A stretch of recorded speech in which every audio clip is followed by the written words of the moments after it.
Boa tarde, pessoal. Tudo bem com vocês?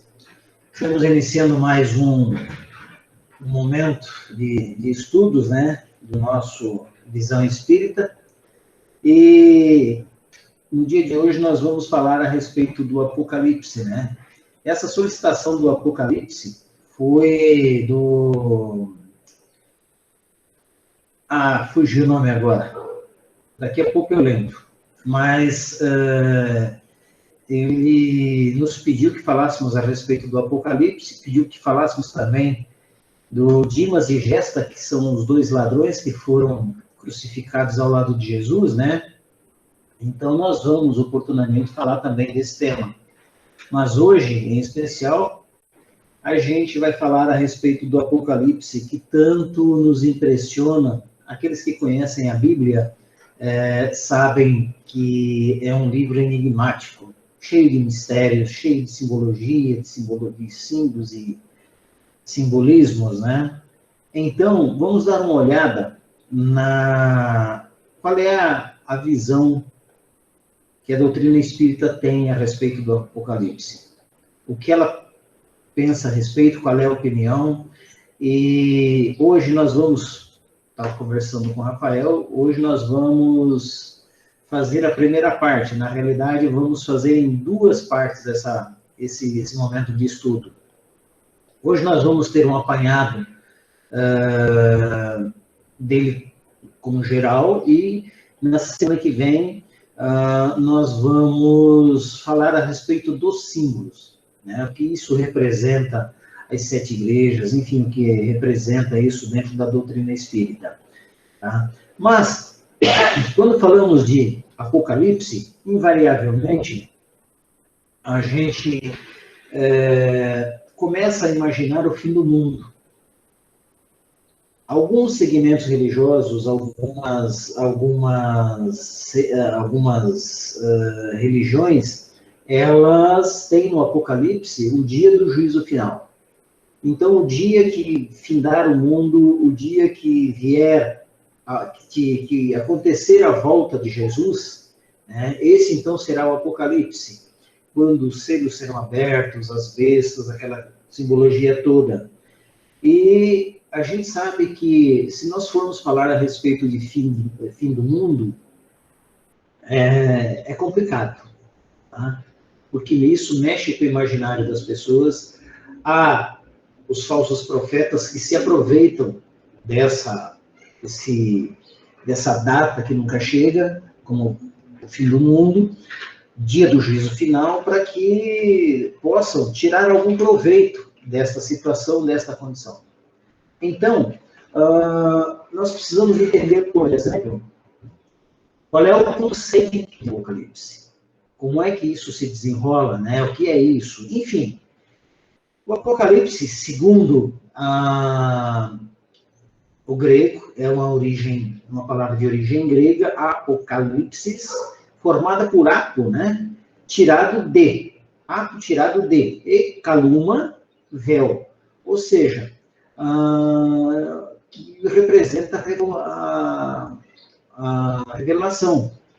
E quando nós vimos que Apocalipse, o livro das revelações, trazido por João, a gente fica a imaginar de que forma isso foi escrito, de que forma isso aconteceu, né?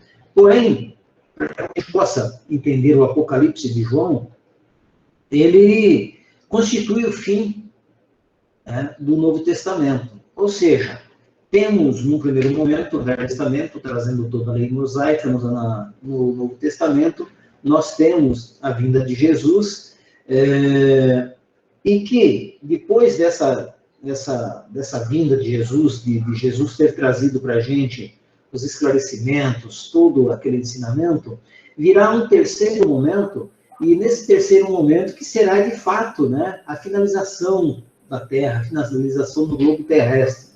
E consiste na revelação tida por João, o evangelista, lá na ilha de Patmos, acerca dos futuros acontecimentos que envolverão o planeta e a humanidade. Porém, João era o discípulo amado de Jesus, né? Tanto é que na crucificação, João faz a analogia de Maria, a mãe da humanidade, e coloca em João também o filho de todas as mães, quando ele diz a João que eis ali a mãe dele, mulher, eis aí teu filho. João tinha uma ligação, e nós vamos entender isso no final dos nossos slides. Nós vamos entender o porquê dessa proximidade de João com Jesus, e talvez tenha sido João o apóstolo escolhido para esta situação, para esta condição. E existe uma particularidade no Apocalipse.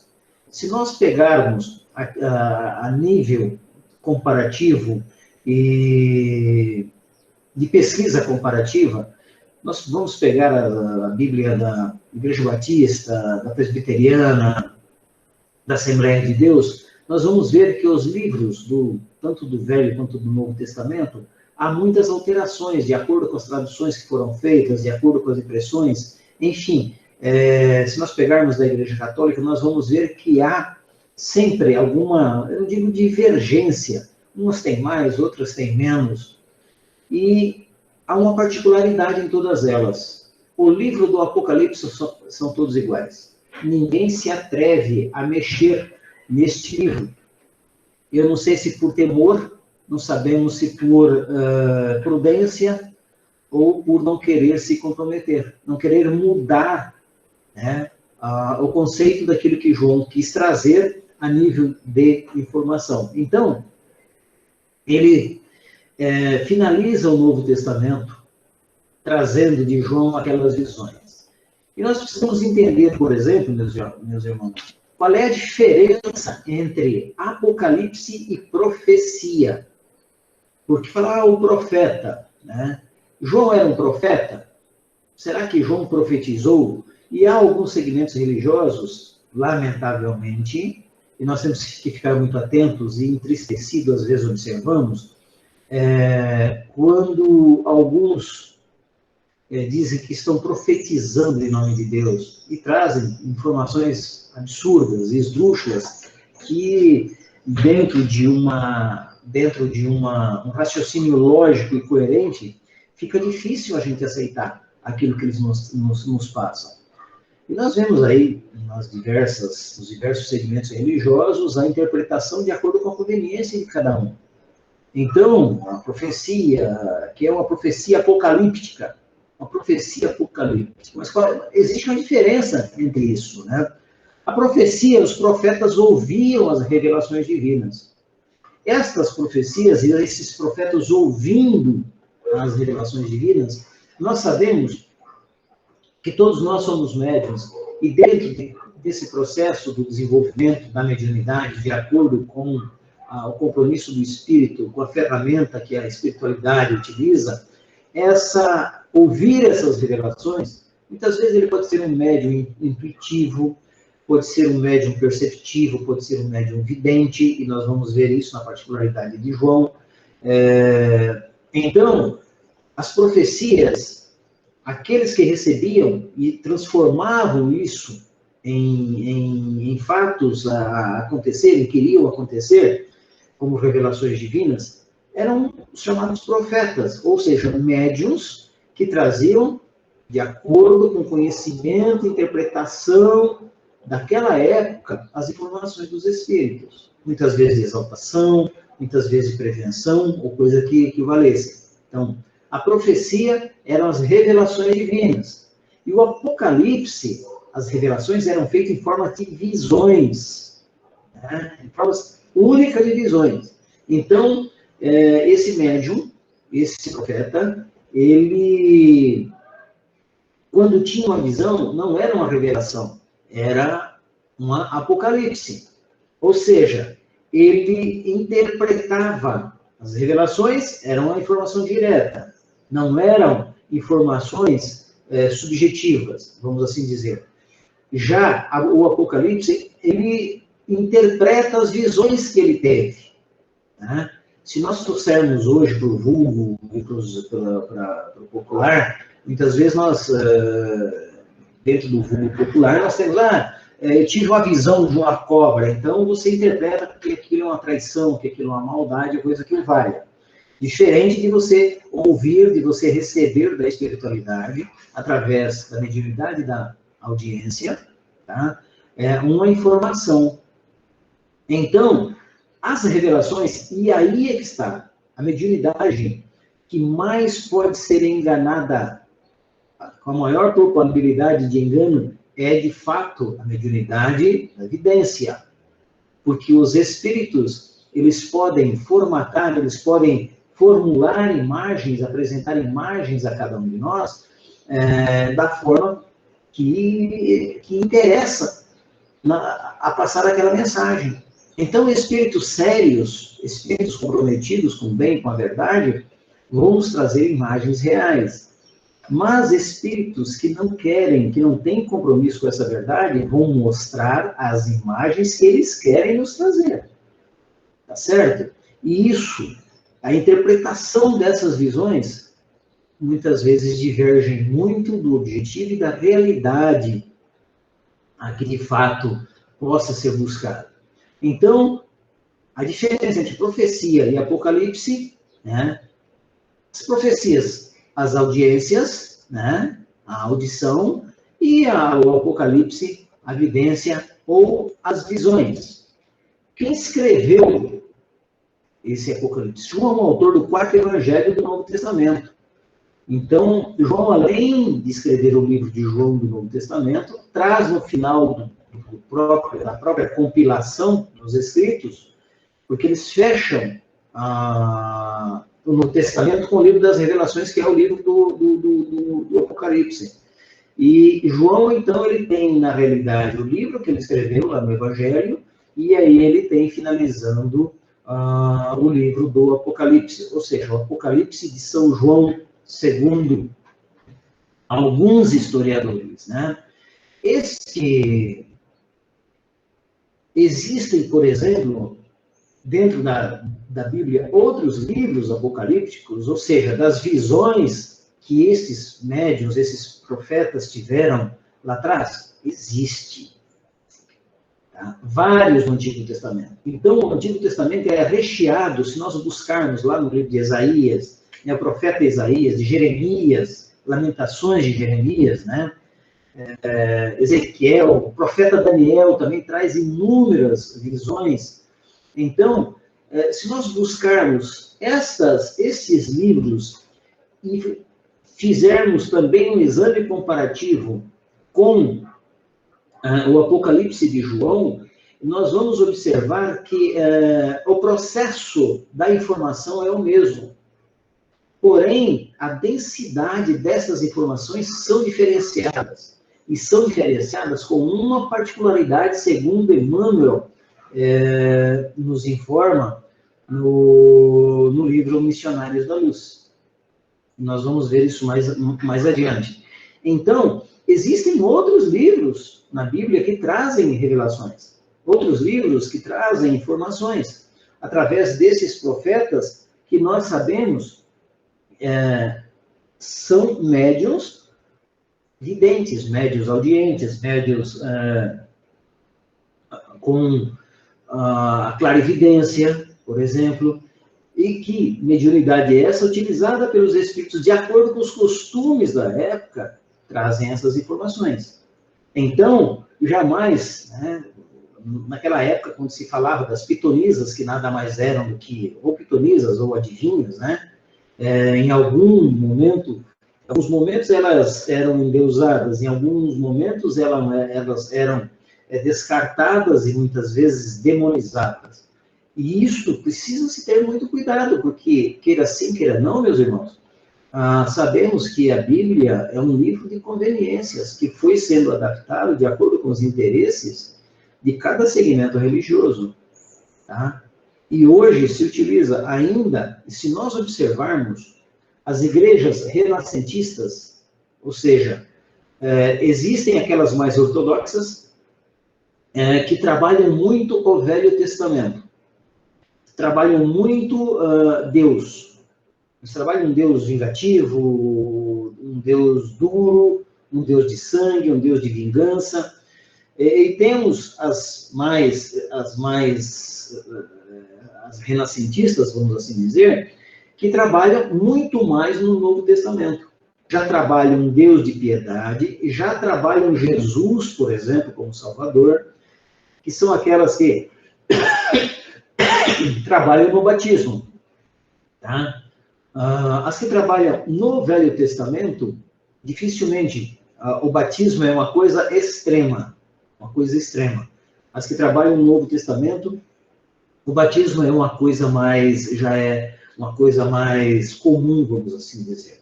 Mas dentro desses livros, e esses segmentos religiosos que exploram ainda Jeremias, Daniel e Isaías, eles trazem muito dessas revelações e trabalham muito em cima disso. Tá? Mas qual é a principal característica do livro do Apocalipse? A principal característica desse livro, nós poderíamos falar a principal característica dos livros de Daniel, por exemplo. Né? Daniel, quando estava na cova dos leões, aquela coisa toda. Isaías, os querubins, aquela coisa toda. Enfim, ela tem como uma principal característica as revelações feitas através de diversos símbolos e alegorias.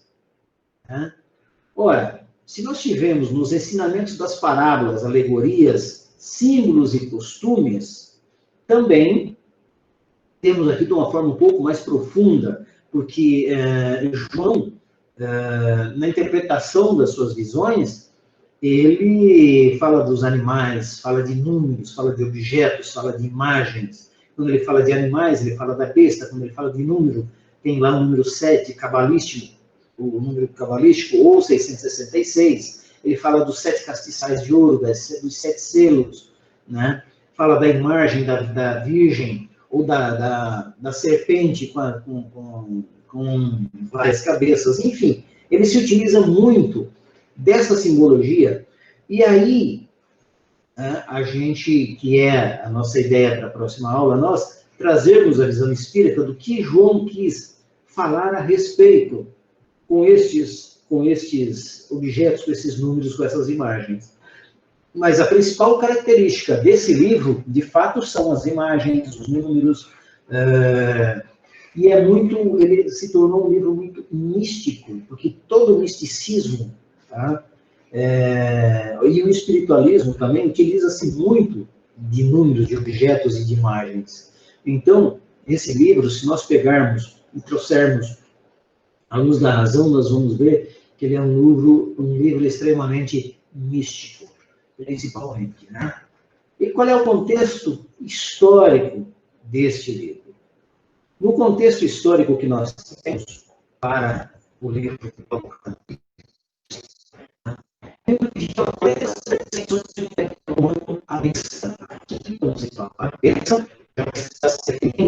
a igreja, e nós vamos entender por que eles chamam a igreja de besta. Que João, por inúmeras vezes, em inúmeros momentos, ele se refere à besta, à manifestação da besta. Eu não vou entrar muito no detalhe, porque quando nós pegarmos as simbologias, nós vamos entender melhor. Ou seja, do Império Romano contra a Igreja nascente, o cristianismo, que estava, naquela época, naquela ocasião, que estava em franca expansão. Porque quando Paulo sai a fundar as igrejas na Antioquia, em Éfeso, em Corinto, ele sai fundando essas igrejas, e aí existe uma propriedade, né? Queira sim, queira não, a Igreja Católica se apropriou, como se Jesus católico fosse, e nós vamos explicar no momento oportuno, quando ele fala, tu és Pedro, e sobre esta pedra edificarei a minha igreja. Quando Jesus fala da edificação da sua igreja, não está falando do templo na concepção material da palavra. Tá? E quando essas perseguições aconteciam, não acontecia uma igreja específica, mas um movimento que crescia naquela ocasião. Este movimento que foi criando núcleos através de Paulo, quando Paulo sai em suas viagens, então Paulo vai fundando na casa de um, na casa de outro, assim como sempre nasce os centros espíritas, né? Variavelmente, Centro Espírita nasce num grupo que se reúne para fazer estudo do Evangelho, estudo do Livro dos Espíritos.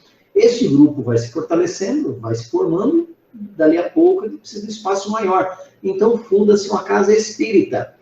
Invariavelmente, há toda uma organização espiritual para que isso aconteça, como acontecia também naquela ocasião. Ora, e nós temos essa perseguição bem acentuada já com Paulo, quando Paulo começa a perseguir os cristãos, chegando ao ápice da perseguição no apedrejamento de Estevão. Tá? Então, nós temos 2 períodos nessa perseguição, antes e depois do apedrejamento de Estevão. Porque quando todo o núcleo romano tenta abafar esse movimento, ou seja, o movimento do Cristo, porque ele só foi ter como nome cristianismo muito depois do apedrejamento de Estevão, não tinha um nome, eles seguiam a Jesus, era o Evangelho da Boa Nova, e o nome Cristo é cristianismo ou cristãos. Isso aconteceu na Casa do Caminho, no encontro entre Pedro, Paulo e Lucas, por sugestão de Lucas, inclusive, né? Que ele diz assim: a quem vocês seguem? Seguimos ao Cristo. Qual é o nome desse movimento? Esse movimento, nós seguimos ao Cristo, então vocês são cristãos. Né? Esse movimento, vamos chamar de cristianismo, e assim foi feito. Então, isso segundo o livro Paulo, há 2000 anos. Lucas, médico de homens e de almas, está lá. Então, esse período de violentas perseguições do Império, ele começa a perseguir todos os cristãos, indistintamente e violentamente, porque começa a tomar em Roma, e aí nós vamos entender por que a igreja se fortalece em Roma, porque em Roma cria-se um movimento para combater os seguidores do Cristo, e hoje o Vaticano fica dentro de Roma, embora seja um Estado independente.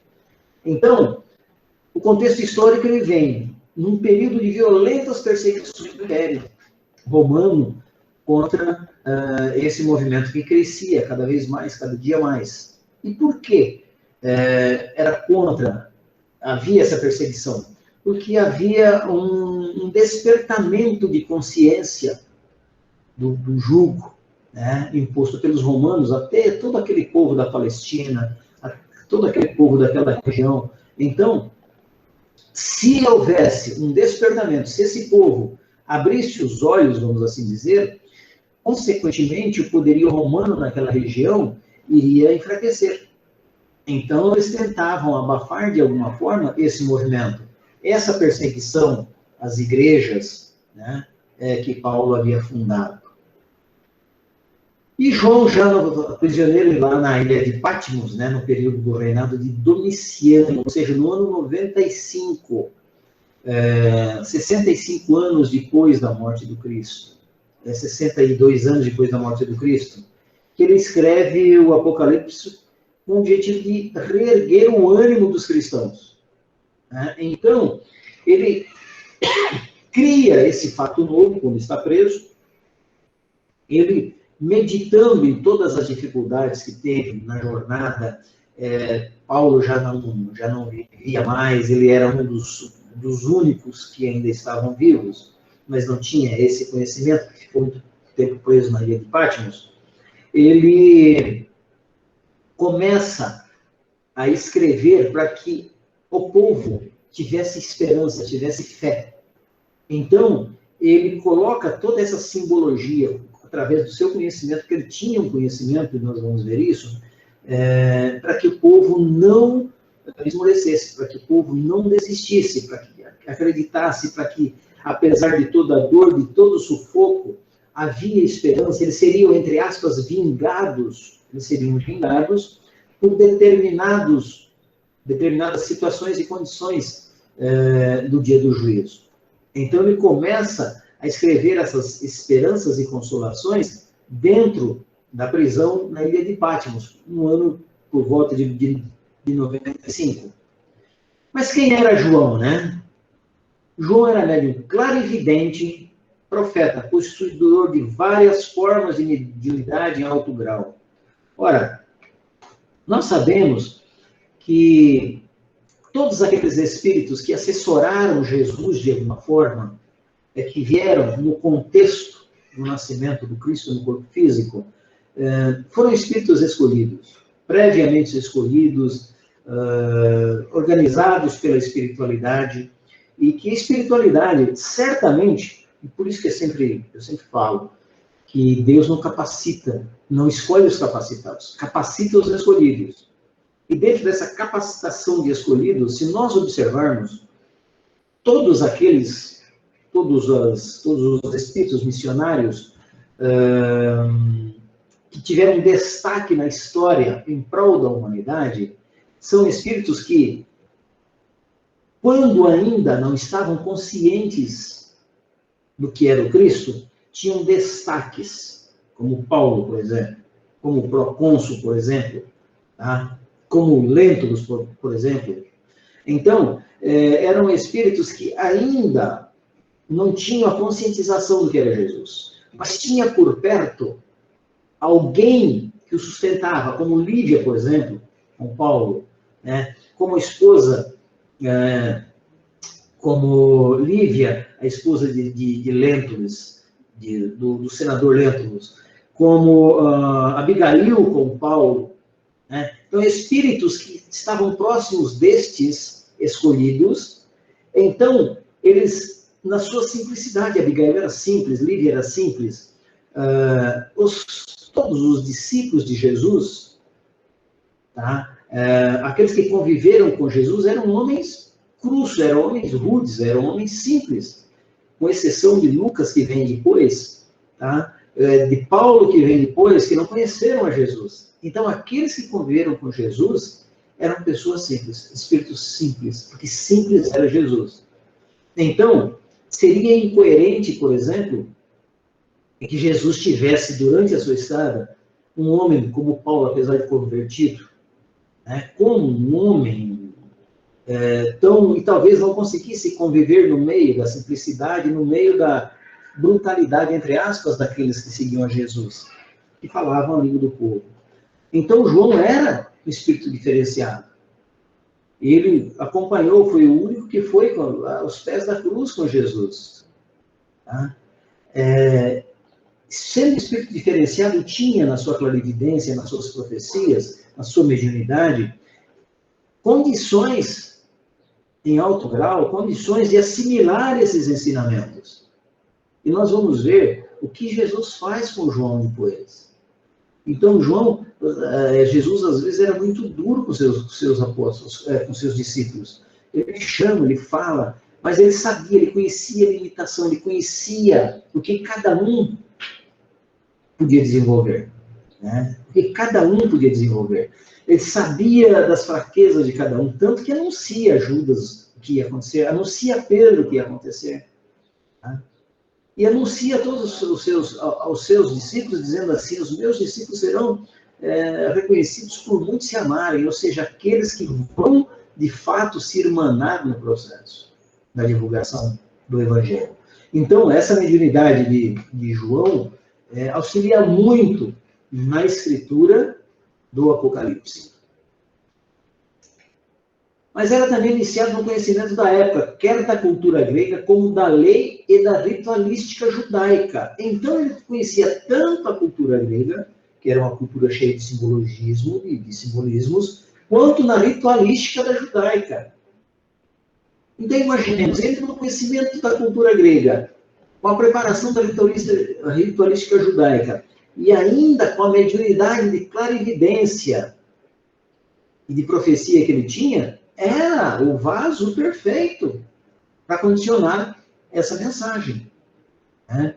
Ele vai, então, ser a ferramenta necessária, da mesma forma como Kardec foi a ferramenta necessária, que era um investigador, era alguém que não ficava com dúvidas. Da mesma forma, vai buscar em João a ferramenta necessária, colocando daquela forma para que ele, então, venha nos trazer as informações captadas através da sua evidência, da sua clarividência. Então, imaginemos nós, dentro de um grupo mediúnico, se nós temos um médico que é trabalhador psicofônico, audiente, escrevente, que quer que seja, as mensagens que virão do mundo da medicina espiritual, consequentemente, ele é a ferramenta mais adequada, porque ele já tem o conhecimento. Para ele interpretar as informações, para ele passar as informações, vai ser muito mais fácil. Então, dificilmente vai vir uma informação técnica para um mecânico, por exemplo, uma informação técnica de medicina para um mecânico. Ele vai vir para alguém que esteja familiarizado com o tema e familiarizado com o assunto. Então, dentro da cultura grega, dentro da ritualística judaica, João se movimentava muito bem. Por isso, o autor de um dos evangelhos tem uma versão sapiencial ou agnóstica, né? E sapiencial ou agnóstica, ou seja, sapiencial é que contém ou expressa sentenças de teor moral. Sentenças de teor moral. Ou seja, que contém ou expressa. Estas informações que João traz no Apocalipse, ele traz exatamente de cunho moral. São sentenças, são expressões. Ora, se ele tem conhecimento da cultura grega dentro da ritualística judaica, essas expressões vão ter uma vazão fantástica. Tá? Da mesma forma que fala de gnóstica, ou seja, que adquire um especial conhecimento e vive segundo esse conhecimento. Gnóstico é isso. Que quem adquire um especial conhecimento e vive segundo esse conhecimento. E João tinha conhecimento do cristianismo, tinha conhecimento do Cristo, tinha conhecimento das promessas de Jesus. Então, dentro dessa versão gnóstica, era o cara ideal. Né? Dentro das promessas de Jesus, ele era o cara ideal para trazer essas informações, para trazer essas mensagens. Nele se tem a primeira aproximação com a contemporânea filosofia do neoplatonismo grego e a ligação à literatura judaica de Filão. Ou seja, quando bate essas informações dessas profecias, desse Apocalipse, tanto o neoplatonismo grego quanto a judaica, eles falam, peraí, vamos dar uma olhada direito nisso. Porque elas vêm de uma forma a serem entendidas pela ritualística judaica da mesma forma que ela vem trazendo um sentido também para a cultura grega, na sua simbologia, nas suas referências. Então os caras, peraí, vamos olhar direito. Também contemporâneo que completa a tarefa de interpretar a Bíblia, segundo a filosofia grega. Então, meus irmãos, o preparo para a trajetória dessas informações, elas não foram por acaso. João não estava delirando, como muitos acham, que ele estava enlouquecendo por estar preso em uma solitária. Ele tem, e nós vamos entender mais para frente, ele tem toda um mecanismo para que isso chegasse até ele. Há todo um mecanismo para que essas informações viessem a público, a fim de exortar tanto os gregos quanto na literatura, quanto ao judaísmo como um todo. Né? Então, há um propósito. Quando a espiritualidade começa a trazer as informações, há um propósito. Onde ele quer chegar? A quem ele quer alcançar? A quem ele quer atingir? A quem ele quer esclarecer? No conteúdo das profecias, o Apocalipse de João, o último livro do Novo Testamento, ele tem 22 capítulos.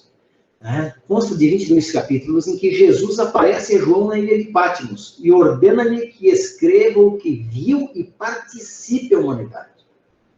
Ordena-lhe que escreva o que viu. Então, as visões que ele teve, aquilo que lhe foi apresentado, talvez se nós tivéssemos alguém junto de João, que tivesse a condição ou a possibilidade ou a permissão de ter a mesma visão, não tivesse a mesma interpretação de João. Tivesse uma outra interpretação. E João, então, ele vai interpretando de acordo com o seu conhecimento grego, com o seu conhecimento judaico. Ele vai trazendo e vai colocando, vai encaixando estas imagens e esta simbologia de acordo com o seu conhecimento. Né? De acordo com as imagens, de acordo com os símbolos. Ele vai colocando e vai revelando, vai enumerando estas informações. Tá? Ele escreve 7 cartas a várias igrejas, e nós vamos falar isso aqui nas simbologias. Ele escreve estas cartas na exortação, e na exortação destas cartas, e aí vem o objetivo das informações trazidas a João, pela espiritualidade, para que aqueles que estão nas igrejas, aí nós vamos, na próxima aula, nós vamos ver quais eram essas igrejas, onde estavam localizadas essas igrejas. Não trouxe hoje, porque senão ia ficar muito extenso, tá? A gente não iria conseguir dar toda a informação, porque a partir do instante que a gente chega até Emmanuel, aí nós vamos entrar na simbologia depois. Hoje, senão hoje nós não conseguiríamos. Então, ele escreve as 7 cartas a várias igrejas. Ele vai escrevendo, olha, eu vi isso, quem pode ser isso, pode ser aquilo. Ele vai passando essas informações, tenha fé, não se desespere, coisas que o valham neste sentido, tá certo? E aí, dentro destas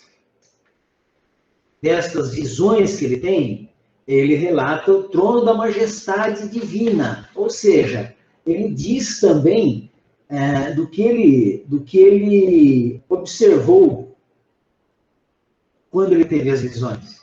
Ele relata todo o trono, quem ele viu no trono, quem ele não viu. Tá? Traz também que somente o Cordeiro é digno de abrir o livro dos 7 selos. Mais uma simbologia que nós vamos entender quem é o Cordeiro, qual é o livro dos 7 selos, as 7 cartas. Tá? Somente o Cordeiro é digno de abrir. Certamente que nós sabemos quem é que foi imolado, né? Quem é que foi morto, quem é que foi... Será que foi Jesus? Será que não? Vamos ver na próxima aula, no próximo momento, o que significa o Cordeiro, quem é o Cordeiro, o que é o livro dos 7 selos. Extremamente interessante. Tá? A aula já está preparada, inclusive. Fala da besta que subiu do mar e da terra. Nós já vimos no slide anterior que ele fala da besta como se fosse a igreja. E a interpretação da besta trazida por João, se nós pararmos para pensar e voltarmos no século III, eu diria mais do século V ao século X, mais ou menos, nós vamos ver as atrocidades que a igreja faz.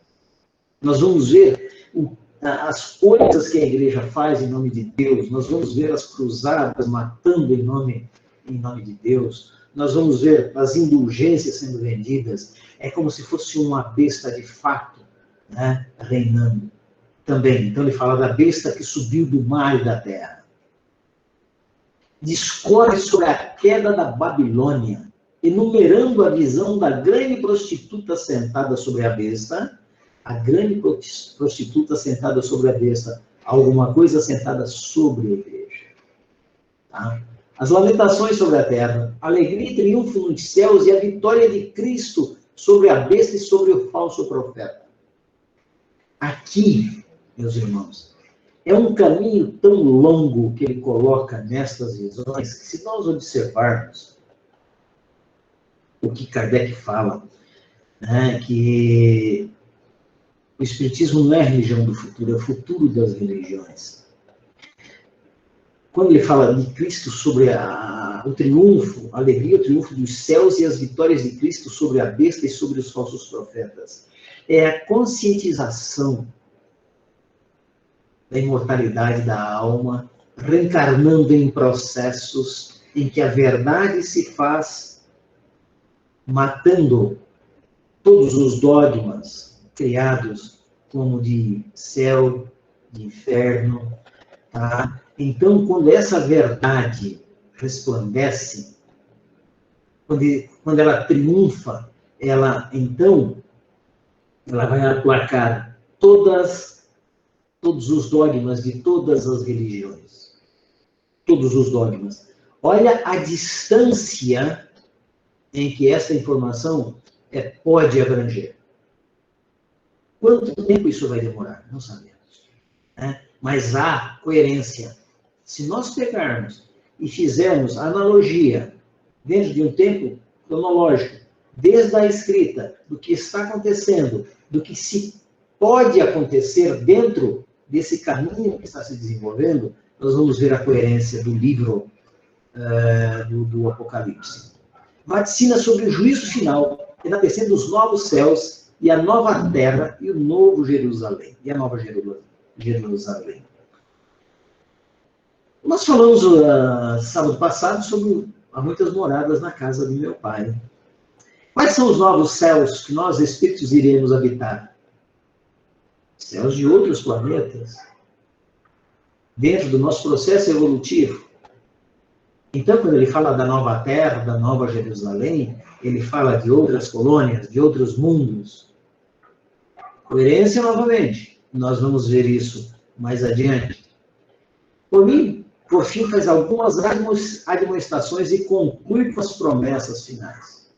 Isso tudo nós vamos ver na aula que vem. Porém, quando ele faz, por fim, algumas admoestações, uma das particularidades, ele fala da mudança em nós, da necessidade de nós mudarmos, humanidade, nós mudarmos a forma de pensamento. A partir do momento que nós mudarmos a forma de pensamento, nós vamos criar as energias necessárias para que também forme uma atmosfera diferente daquela que nós temos hoje. Então, ele vaticina, ele coloca uma perspectiva que, se nós soubermos entender, pegarmos e analogicamente formos fazendo o comparativo, formos estudando, é um livro extremamente interessante.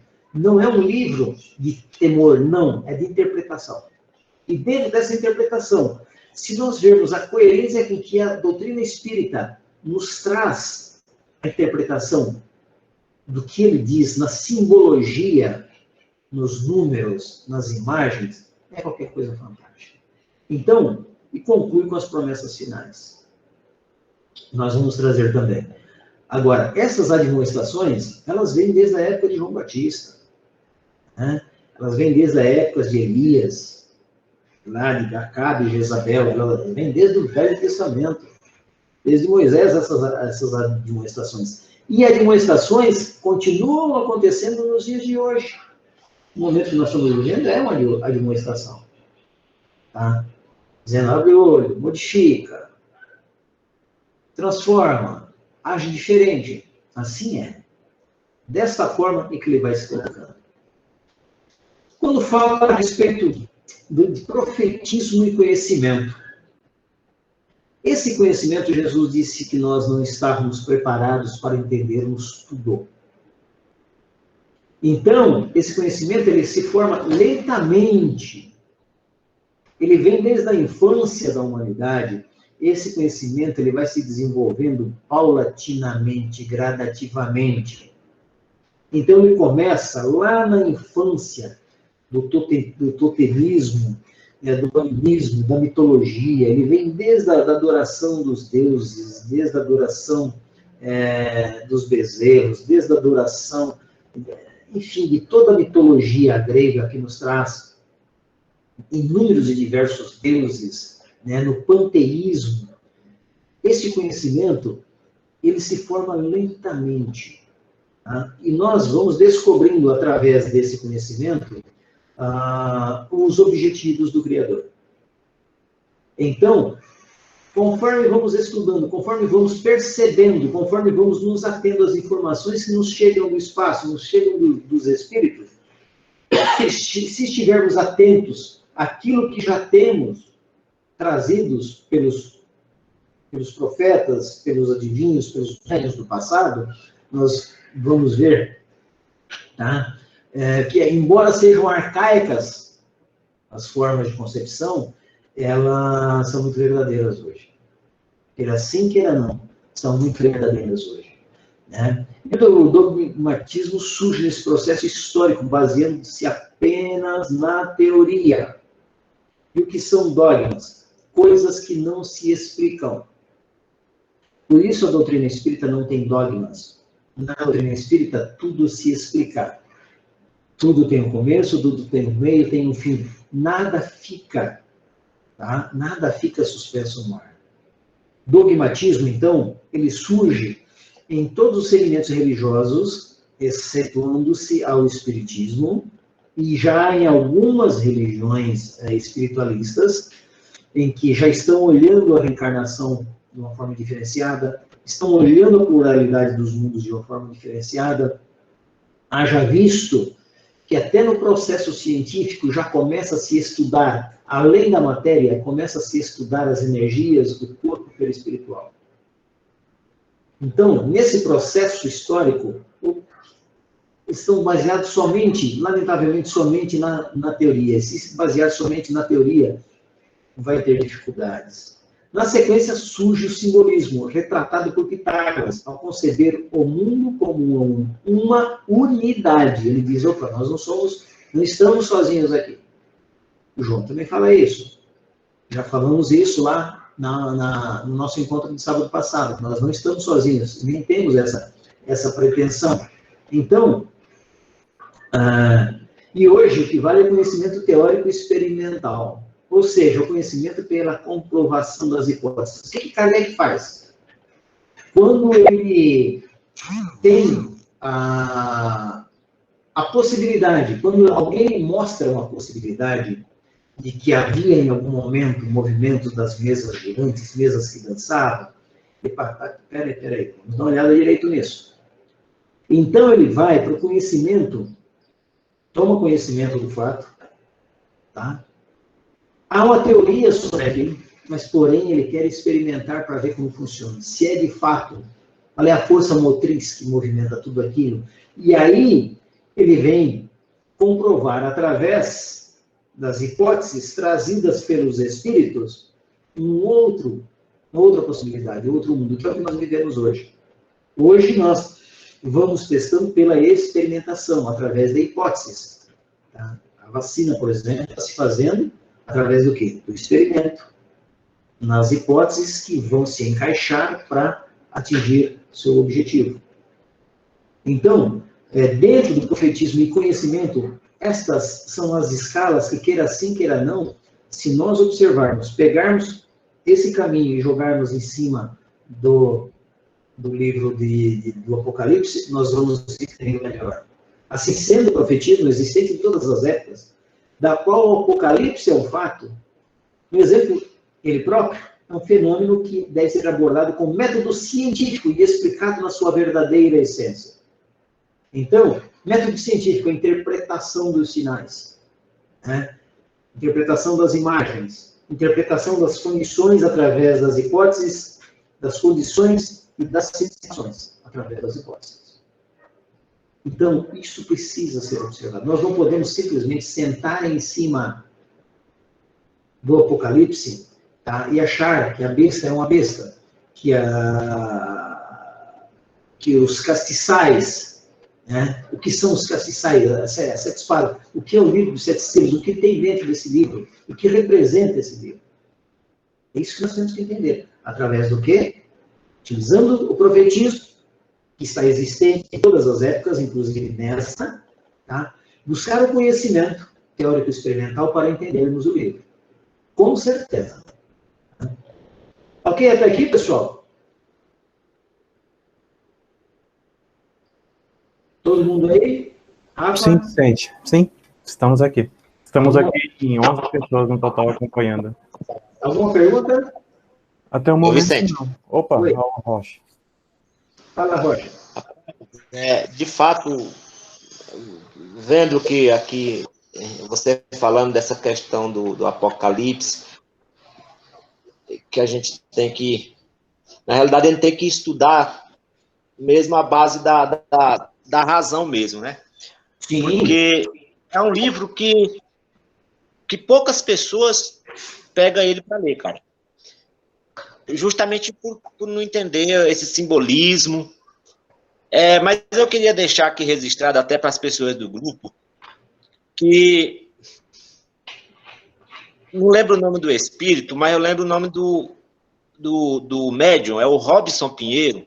Sim. Ele faz uma interpretação e ele deixa claro que a interpretação dele não é a verdade.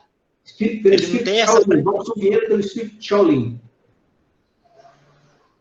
Acho que é isso mesmo. Uhum. E eu li esse livro, rapaz, e hoje, para mim, o Apocalipse é um dos livros mais belos do Evangelho, da Bíblia. É maravilhoso, rapaz. Aí eu me lembro, acho que o Emmanuel, que fala que o Apocalipse é a carta de amor que Jesus deixa à humanidade. Você não vai estragar minha aula, está lá no último slide. Tá bom. Mas é maravilhoso. Esse livro eu aconselho as pessoas lerem, porque ele traz uma luz. Ele não tem a pretensão de expressar a verdade. Ele dá uma interpretação como ele entende. Como ele entendeu. E acho maravilhoso. Jesus era um exímio educador, né? Porque Jesus, ele fazia a gente pensar. Ele não dava a coisa pronta. Ele fazia uma referência, colocava uma situação e deixava você pensar sobre ela. Assim é o educador. O educador faz isso. Ele não te dá coisa mastigada. Ele te dá uma referência, ele te faz uma analogia e deixa você se virar em cima. Jesus era assim. Porque sempre nas parábolas Jesus dizia, e vós o que pensais? Então ele deixava para a gente, eu te dei aqui um exemplo, e você o que pensa disso? Né? Da mesma forma, quando ele propõe, através do que você disse da carta, ele diz assim, entenda, interprete. Quem tem olhos de ver, que veja, quem tem ouvidos de ouvir, que ouça. Ele sempre falou isso. Né? E o Apocalipse é dessa forma. Nós vamos entender porque lá, no penúltimo slide, fala a respeito disso. Existe, prevê o futuro, e suas previsões são constatadas em grande parte pelos acontecimentos subsequentes à sua manifestação. E aí é que vem, né, por analogia, se você trazer na cronologia do que João fala, e formos fazendo os comparativos, nós vamos ver as coerências. Nós vamos ver a coerência dessas informações que João fala, de que João traz. O próprio Apocalipse de João é uma previsão de sucedimentos, em sua maioria já acontecidos, constatáveis na própria história. É só você pegar lá, ver o que ele falou, por onde nós já passamos, umas guerras, por exemplo, e encaixar da forma correta na época certa. É só observar. As profecias que conhecemos dizem respeito às previsões passadas e foram efetuadas, as profecias que nós conhecemos, e foram efetuadas em eras em que o conhecimento era de outra natureza, diferente do nosso, cuja existência iniciou-se há 2 ou 3 séculos. Ora, ele traz essas informações pelos costumes e conhecimento da época. Mas, como esta informação ela vem carregada de necessidade para transformação do povo, e aí nós vamos entender uma série de coisas nas simbologias, ela é muito mais profunda do que se possa imaginar, apesar, de dizer respeito a previsões passadas e da forma como era o conhecimento, nós vamos ver a coerência. Porque se a gente observar, pegar todas as parábolas de Jesus, e trazermos para o nosso dia a dia, trazermos para as coisas que acontecem, trazermos, nós pegarmos, por exemplo, a parábola do bom samaritano e colocarmos em situações simples aqui, nos dias de hoje, nós vamos ver a coerência. Do credor incompassivo, nós vamos ver a incoerência, a coerência, sabe? Então, são ensinos que são ad eterno. Da mesma forma que a interpretação, o encaixe, esse encaixe das informações trazidas por João, é qualquer coisa no Apocalipse. E a sua formulação com isso é eivada de símbolos, ou seja, em função do conhecimento, né, das outras eras. De analogias, de pressupostos que já não são dos nossos dias, não são mais cultivados e, portanto, já escapam ao nosso conhecimento, o que torna a sua interpretação muitas vezes totalmente obscura. E aí que as pessoas vão achar que seja loucura. Não, ele estava variando, ele estava doido, ele estava louco, coisa que eu vale. É só pegarmos, interpretarmos, estudarmos e vermos onde se encaixa. Tá? Ela não é por acaso. Foi baseado nos fatos daquela época. Por exemplo, o camelo, quando Jesus se refere que era mais fácil passar um camelo no fundo de uma agulha, ele não se referia a um animal. Camelo era um tipo de corda, um tipo de fio, uma corda grossa, né? Que não passava no fundo de uma agulha. Então, ele se referia ao camelo que se conhecia naquela época. Hoje nós conhecemos como corda, cabo de aço, que quer que o valha. Então, é colocado para a época, para que a época entenda, e deixa para a eternidade, deixa para frente, aquilo que Jesus falou, que conhecereis a verdade e ela vos libertará, é você buscar a verdade do que era aquele objeto naquela ocasião, e em que contexto ele foi colocado. Em que contexto ele se encaixa. Assim é o Apocalipse. Tá? E aí o Apocalipse de João é o Espiritismo. Todos os fatos posteriores à existência de João estão ali previstos. Todos, se nós buscarmos. Tá? É só a gente ler o livro bem, com muita tranquilidade. Concordo com o Rocha quando ele disse que é um livro fantástico. De fato, é fantástico. Né? É verdade que, frequentemente, a descrição apostólica penetra o terreno mais obscuro.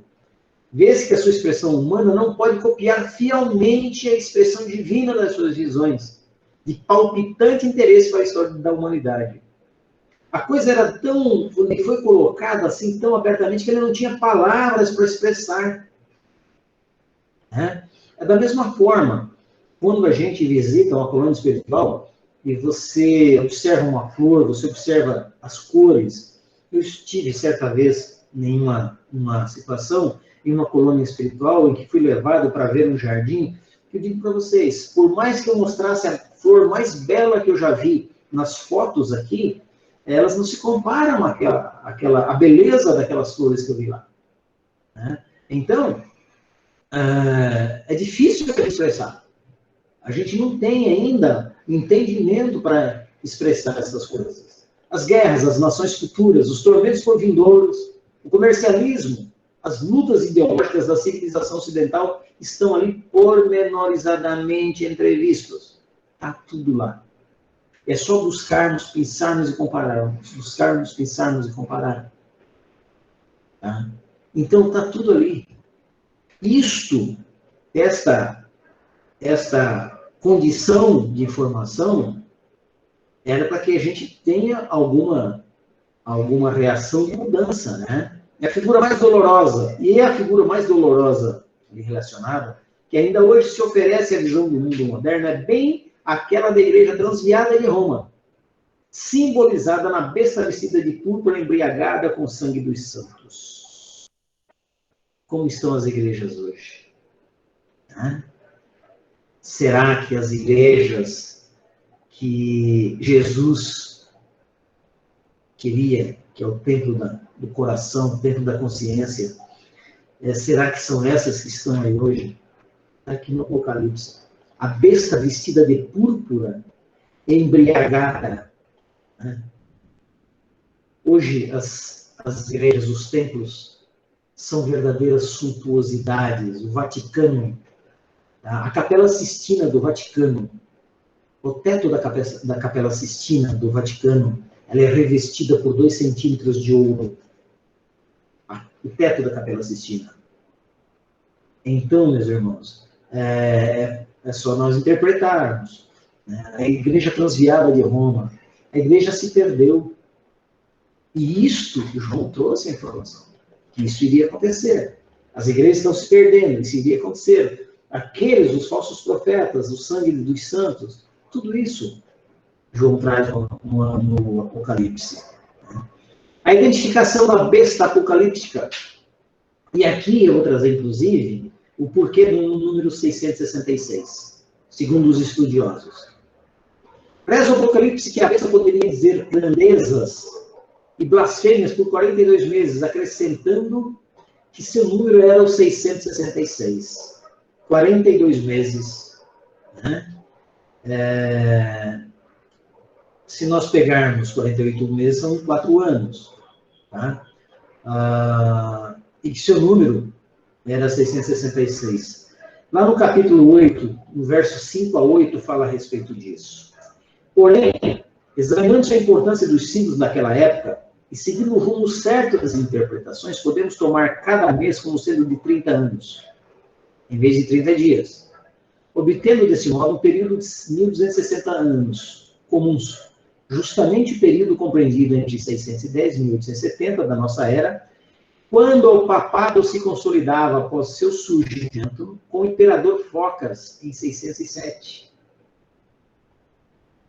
E o decreto da infabilidade com Pio IX, em 1870. A infabilidade do homem, ou seja, o Papa é infalível. Ele não falha. Ele é um Deus, ou um semideus. Ele não falha. E aí que ele fala. Ela poderia dizer grandes blasfêmias. Né? Ou seja, com uma blasfêmia maior para dizer que o Papa é infalível.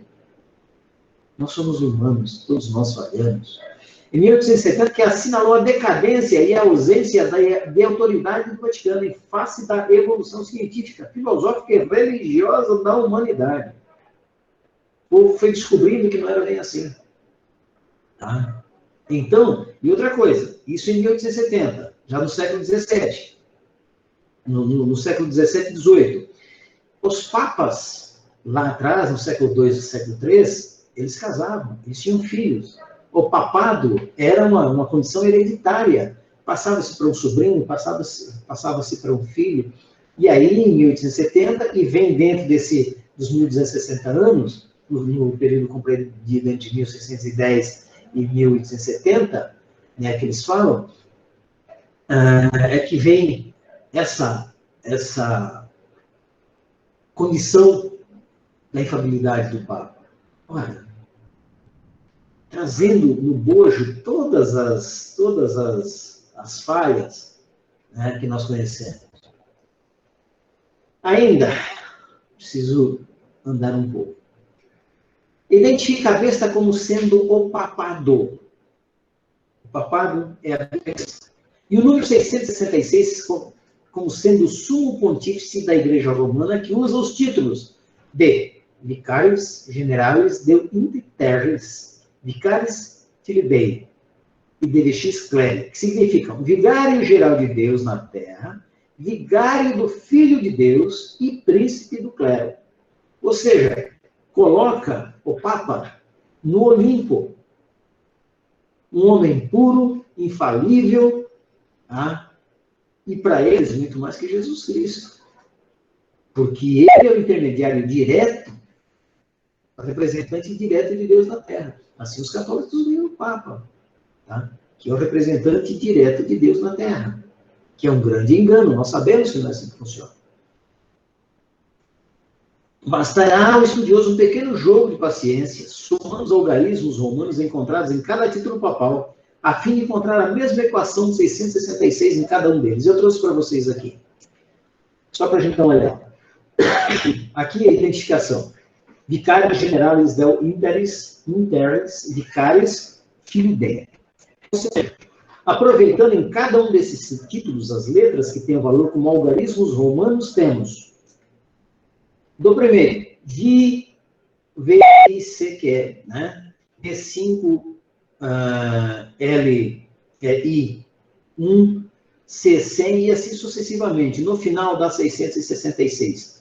Só no Vicarius. Tá? Nós temos no segundo, também, 666. Nós temos lá no terceiro, que é o 666, ou seja, se nós pegarmos todos os algarismos romanos constante, que dá primeiro, segundo e terceiro, nós vamos chegar sempre na linha de 666. É só ter paciência, parar, pesquisar, que a gente vai encontrar isso. Vai encontrar, com certeza. E aí que os estudiosos fizeram essa observação, eles nos trazem esse resumo. Eu, particularmente, não parei para fazer, mas a interpretação dos estudiosos, com certeza, eles devem ter uma razão para chegar nesses números, e aí, então, identificar a besta apocalíptica que se fala. Né? Isso está lá no livro A Caminho da Luz, no capítulo 14, página 128. Quem quiser, tem na bibliografia, é só ir lá buscar essa interpretação. Tá?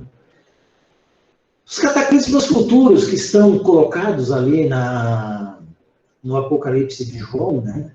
Kardec nos fala que, com relação ao juízo final e à desolação do planeta Terra, é que a Terra adquiriu uma estabilidade que, sem ser absolutamente invariável, coloca doravante o gênero humano ao abrigo de perturbações gerais, ao menos que intervenham causas desconhecidas, a ela estranhas e que de modo nenhum se possam prever.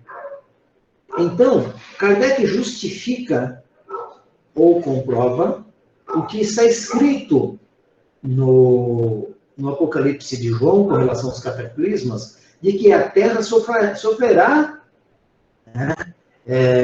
mudanças, de que a Terra será abrigo de perturbações. Então, a Terra não está livre daquilo, né, das dificuldades. E essas dificuldades são trazidas, haja vistas, as guerras, haja visto as pandemias, que volta e meia estão aportando no planeta. Então, essa previsão de cataclismos, Kardec registra na Gênese e comprova, porque dentro do que é o planeta, do que estamos fazendo deles, a consequência é essa. Se nós começarmos a tirar, nós estamos vivendo uma onda de calor infernal, é um desmatamento. Quanto mais árvore nós tirarmos da Terra, mais aquecido o planeta vai ficar. Isso é natural. Tá? Então, num local que dá 40 graus de sol, sem árvore, com árvore cai para 30, 28, 30. Então, é complicado, meus irmãos. Tá? Dentro ainda desses cataclismos futuros, diz ele, mas para frente diz, fisicamente a Terra teve as convulsões da sua infância. Entrou agora num período de relativa estabilidade, na do progresso pacífico, que se efetua pelo regular retorno dos mesmos fenômenos físicos e pelo concurso inteligente do homem. Está, porém, ainda em pleno trabalho de gestação do progresso moral. Muitas coisas vão acontecer, muitas coisas acontecerão dentro daquelas informações que João traz no Apocalipse. Então, muita coisa ainda vai acontecer. A Terra, ela ainda está na sua gestação do progresso moral. Quantos espíritos passarão por aqui ainda? Quantos espíritos virão para recuperar aquilo que nós mesmos, ou nós voltaremos aqui quantas vezes? Então, se de repente nessa encarnação eu degradei a água, daqui a 2, 3, 4, 5 reencarnações, quantos mil anos leva isso para que eu venha aqui trabalhar para trazer água de volta? Ou seja, para dessalinizar a água, para desinfectar, para limpar essa água para a gente voltar a beber, né? Aí residirá a causa das suas maiores comoções, trazidas por João. Até que a humanidade se haja avantajada suficientemente em perfeição, pela inteligência e pela observância das leis divinas, as maiores perturbações serão causadas pelos homens, mais do que pela natureza, isto é, serão antes morais e sociais do que físicas. E aí vem a interpretação do que João fala nas suas previsões, nas suas visões. Que hoje, por exemplo, quando falamos pela inteligência, pela perturbação sendo causada pelos homens, as guerras hoje são causadas por Deus, não pelos homens. As bombas, feitas pelas mãos dos homens. O aquecimento global, feito pela mão dos homens. As fábricas, a fumaça, o ozônio, feita pela mão dos homens. Então, é muito mais moral e social do que físicos. Não são efeitos físicos da Terra, são efeitos consequência das nossas ações. Tá? Os oceanos carregados de plásticos, os mares de sacolinhas que estão aí, nós estamos simplesmente destruindo a nossa casa. E isso já estava lá no Apocalipse de João. Né? Aqui eu trouxe os 7 pecados e as 7 virtudes para nós pensarmos um pouco. Quando nós formos falar dos 7 pecados lá na simbologia, a gula, desequilíbrio, alimentação, forma de cobiça. Tá? A virtude. Primeiro, a gula é os 7 pecados. É um dos 7 pecados. Uma das 7 virtudes é a temperança, moderação, autocontrole. Nós temos que combater com isso aquilo que é um dos 7 pecados. Nós temos na avareza desequilíbrio do ter, ganância. Queremos ter tudo, demais. Sabe, quanto mais dinheiro se rouba, quanto mais quer, quanto mais nós podemos ter, nós queremos. Se eu tenho um carro, quero ter 2, tenho 2, quero ter 3, e assim sucessivamente. Generosidade e desprendimento. Generoso para distribuir, tá? Desprendimento para deixar ir. Então, são virtudes. Luxúria, desequilíbrio do prazer corporal e material. Fala para mim se nós não estamos hoje vivendo nesse desequilíbrio do prazer corporal e material. Essa apologia que nós fazemos à beleza do corpo, que todo mundo quer estar saradão, cheio de tatuagem, musculoso, cabelo bonito, esticado. Ora, isso é desequilíbrio do prazer corporal, lamentavelmente. Autossatisfação, simplicidade. Você se satisfazer com aquilo que você é, pela simplicidade da vida. Tá? Eu sou o que eu sou. Tem que cuidar do meu corpo? Tem, para que não adoeça. Mas o exagero, né, o desequilíbrio do prazer, também está lá. Ira, desequilíbrio, emoção, raiva, ódio, rancor. É o que nós estamos tendo hoje, basta andar no trânsito. Né? As pessoas estão hoje no ápice no ápice da paciência, não estão tendo paciência mais. Paciência é a paz. É o contrário, é a virtude para conter a ira, né? Inveja, desejo de posse, status, habilidade de outros. A gente quer ganhar muito sem saber fazer as coisas. E quando alguém que está ganhando mais que a gente quer que ele se exploda. E agora, principalmente agora na campanha política, você vai para a mesa, o desejo da posse de vencer as eleições vai levar a destruir a habilidade dos outros. Se você não é tão bom quanto o outro, você não quer que o outro seja. Autoestima, caridade, compaixão. Preguiça, falta de empenho, ócio, morosidade. Quero tudo, mas não quero me mexer. Decisão, objetividade, presteza. Por último, orgulho, desequilíbrio da humanidade e soberba. Como somos orgulhosos, né? Como somos orgulhosos, meus irmãos. Modéstia e humildade, isso dificilmente nós temos. A humildade, ela não nos torna melhor que ninguém, mas ela nos diferencia de muitos. Isso nós devemos pensar. Então, dentro dos 7 pecados que estão lá, tá? Eu trouxe para vocês aqui para a gente poder gravar. E nos diz Emmanuel, alguns anos antes de terminar o primeiro século, após o advento da nova doutrina, já as forças espirituais operam a análise da situação amargurosa do mundo em face do cordeiro. Então, a espiritualidade está de olho, né, alguns anos antes de terminar o primeiro século. Sob a égide de Jesus, estabelece novas linhas de progresso para a civilização, assinalando os traços iniciais dos países europeus dos tempos modernos. Então, vai definir como vai ser.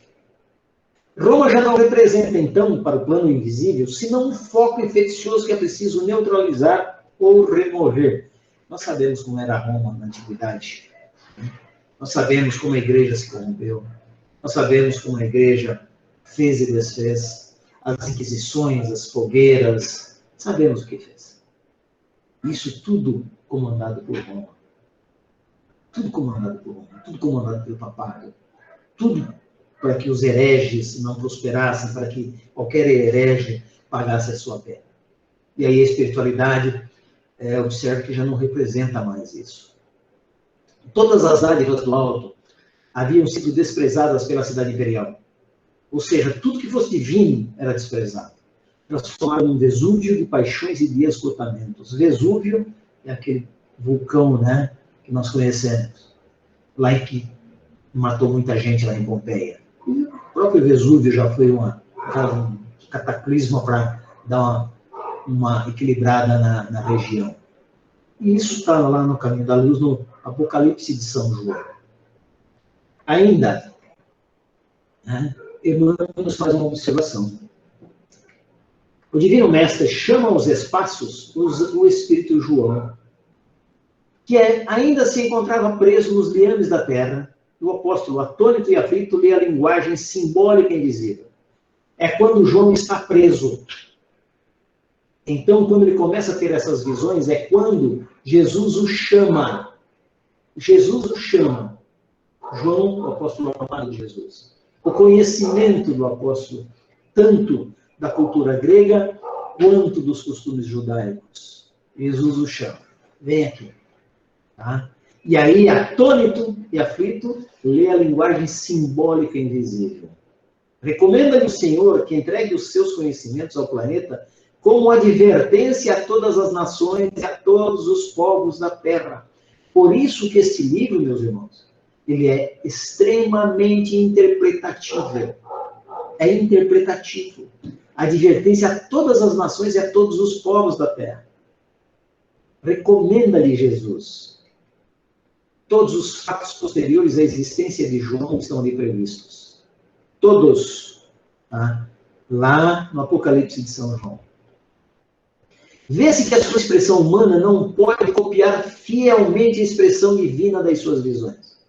Ele não tem condições, não tem entendimento suficiente para colocar no papel o que ele viu. Então, de acordo com o seu conhecimento, com a sua cultura, ele vai escrever aquilo que ele viu. E talvez, numa escala de 0 a 10, talvez ele tenha conseguido colocar 5 dos 10 que ele tenha visto, pela densidade, pelo tamanho da informação. As guerras, as nações futuras, os tormentos vindouros, o comercialismo, as lutas ideológicas da civilização ocidental estão ali pormenorizadamente entrevistos. É a figura mais dolorosa, e a figura mais dolorosa ali relacionada, que ainda hoje se oferece à visão do mundo moderno, é bem aquela da igreja transviada de Roma, simbolizada na besta vestida de púrpura, embriagada com o sangue dos santos. Está lá no Caminho da Luz. Emmanuel nos traz essa informação. Se Emmanuel disse que Jesus chamou a João para passar estas informações, está dizendo, olha, João, lá em Roma a coisa está feia. Tá? Eles desvirtuaram tudo, a igreja que era para ser uma acolhedora, ela é uma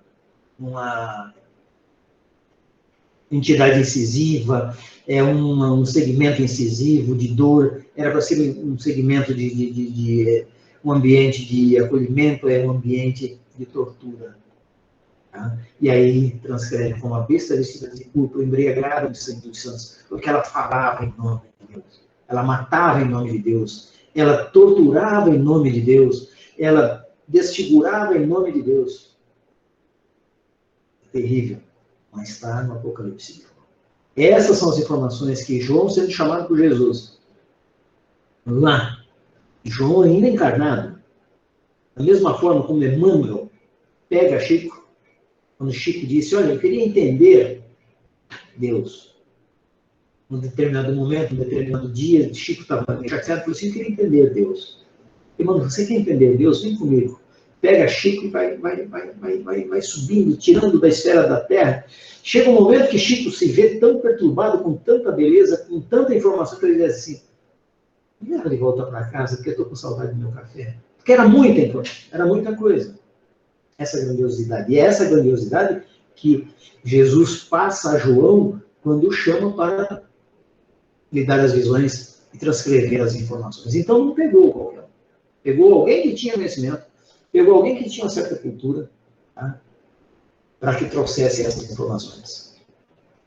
E dentro de tudo isso, nós podemos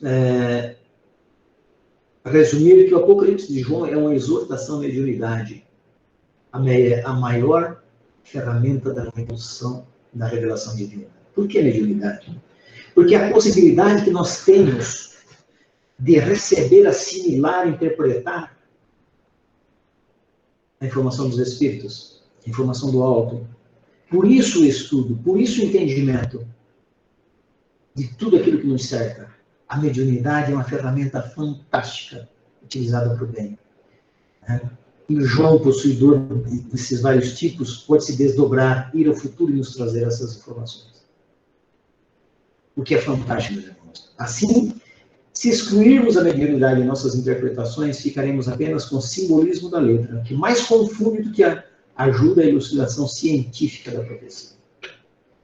Então, se nós acharmos que João era um visionário, não tinha mediunidade nenhuma, que João enlouqueceu, então nós vamos ver somente uma elucidação científica dessas profecias. Mas se entendermos a mediunidade, que, levada a uso, no sentido de auxiliar, de trazer a informação, seja nas exortações, nas interpretações, o livro do Apocalipse é fantástico. Perfeito? E nós, então, temos na bibliografia, utilizei Gênesis, e A Caminho da Luz do Chico, e as Epístolas de Paulo, e o Apocalipse de João, do Robert Kurt, correto?